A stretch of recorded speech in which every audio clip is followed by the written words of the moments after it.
আমরা বেঈমান না, আমরা বেঈমান না, আমাদের ঈমান আছে। ঈমান যেহেতু আছে আর ফের এর ভিতরে যদি কলেমাটা এক দুদিন পরে পরে একবার পড়ার সময় পাই, তাহলে আমরা সব সময় বেগুনা মাসুম হয়ে থাকবো। সেই জন্য কলেমাও এক আধবার পড়বেন মাঝে মধ্যে, সময় কম বলে প্রত্যেকদিন পড়তে বলছি না। এরপরে আপনি সুবহানাল্লাহ বললে কি হলো? আল্লাহ অনেক নেকি দিল। দরুদ পড়লে কি হলো? আল্লাহ পাক রহমত দিল। কলেমা পড়লে কি হলো? আল্লাহ পাক বেগুনা মাসুম করে দিল। এগুলো তো রাসূলুল্লাহ আমাদের কাছে রেখে গেছেন। সুলাইমান নবীর মুজিজা সুলাইমান নবী নিয়ে চলে গেছে। সুলাইমান নবীর মুজিজা তক্ত, এরকম তক্তের উপরে বসে বললে যদি বলে বিনা ইঞ্জিনে বিনা মেশিনে স্টাইরিং নেই কিছু নেই, চলো ইরাকে যাব, শাঁ করে উড়ে চলে যাবে। আমরা যদি এখন এই তক্ত বসে বলি যে চলো কুমড়ো কাশীপুরে যাবো, এর জীবনে যাবে? বলে তুই এখন শুয়ে ঘুমো ওখানটায়। সে কাশীপুরে যাওয়ার লোক চলে গেছে। তাহলে সুলাইমান নবী চলে গেছে মুজিজা নিয়ে চলে গেছে। দাউদ নবী এরকম লোহায় হাত দিলে গলে পানি হয়ে যেত। আপনি যদি একটা রড দিতেন দাউদ নবীর কাছে যে আমার একটা কুল করে দাও, সঙ্গে সঙ্গে হাত এরকম ডলে মাথা এরকম ধার মতো করে দিয়ে এলে বাবলে। এটা কার মুজিজা? দাউদ নবী। এখন যদি আমরা লোহায় হাত দিয়ে ডলি আমাদের হাত কেটে যাবে, তো লোহা কিছু হবে? মুজিজা শেষ। এদিকে হযরতে ঈসা আলাইহিস সালাতু ওয়াস সালামের মুজিজা দিয়েছিলেন আল্লাহ। কবরের কাছে গিয়ে বহুত পুরানো পুরানো কবরবাসীদের ডেকে তুলতেন, এই আব্দুর রহিমের বাপ ওর দে, কি করছিস, কেমন আছিস রে, মারধর করছে নাকি ভালো আছে? বলছে না হুজুর ভালো আছি, মারধর করছে না। আবার কেউ কেউ বলছে বিশাল মারধর হচ্ছে কবরে। যাই হোক, যা চলে যা। এখন যদি কেউ কবরের ধারে গিয়ে ডাকে, কেউ উঠবে? ঈসা নবী তার মাকে ডেকে তুলেছিলেন একদিন, মা কুম বিইজনিল্লাহ, উঠে পড়েন, আমি ঈসা বলছি, আপনি কেমন আছেন? মা বললেন, বাবা আমি খুব ভালো আছি, কবরে কোনো কষ্ট নেই, কিন্তু যেদিন মৃত্যুর কবলে পড়েছিলাম সেদিনকার যে যন্ত্রণা ব্যথা আর বেদনা সেটা আমার গলদোষ থেকে আজও যায়নি। এই কষ্টটা আজও আমি মানে উপলব্ধি করছি, আজও এই কষ্ট আমি পাচ্ছি যেদিন মৃত্যুর কবলে পড়ে গিয়েছিলাম। সেজন্য আমি আপনাদেরকে বলবো, এই আমলগুলো করলে কি হবে? ইহকাল ভালো হবে, পরকাল ভালো হবে, আর আল্লাহ পাক আপনার কবরে জান্নাতের দরজা খুলে দেবে, জান্নাতের হাওয়াও চালিয়ে দেবে। আমরা যে দুনিয়ার মহব্বতে পড়ে বিভিন্ন রকমের ব্যবসার মহব্বত, কাজের মহব্বত, চাকরির মহব্বত, চাষের মহব্বত, জমি জায়গার মহব্বত, বিবি বাচ্চার মহব্বতে পড়ে অনেকে আমরা নামাজ পড়ার সময় পাই না। আছে না নাই বাবু? আছে না নাই? নামাজ পড়ার সময় পাই না। এগুলো নেশা।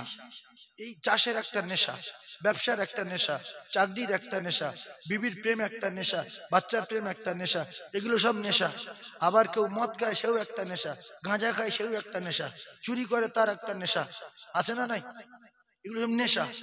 ভালোবাসা, বিবির ভালোবাসা, সেও ভালোবাসা, মায়ের ভালোবাসা, সেও ভালোবাসা, অন্য লোকের মেয়ের সঙ্গে ভালোবাসা, সেও ভালোবাসা।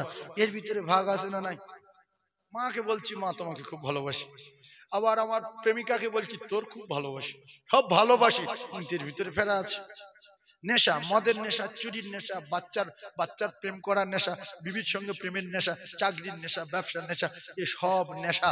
আমি গুনাহগার সাইফুল্লাহ এসেছি, আপনাদের কি বলবো, কি বলে বোঝাবো, কোনো কিছু খাটিয়ে আনেনি।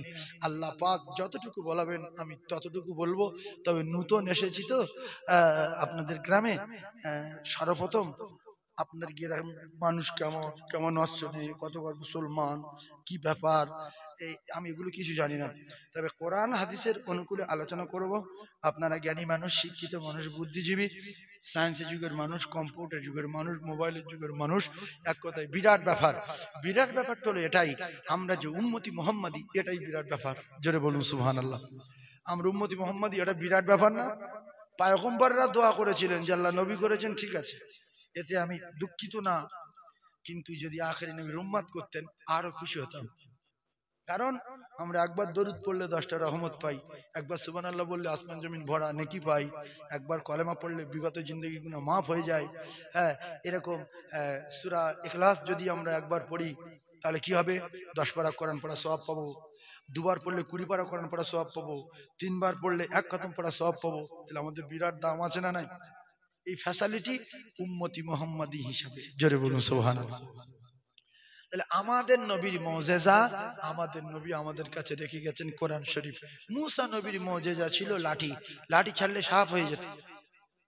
এখন লাঠি সব লাঠি যদি মাটিতে ফেলা হয়, একটা সাপ হবে? হবে না। তো প্রত্যেকটা নবীর মুজিজা নবী চলে গেছে, নিয়ে চলে গেছে। আমাদের নবীর মুজিজাটা আমাদের কাছে রেখে গেছে। আমাদের নবীর মুজিজা হলো কোরআন শরীফ। বলুন সুবহানাল্লাহ।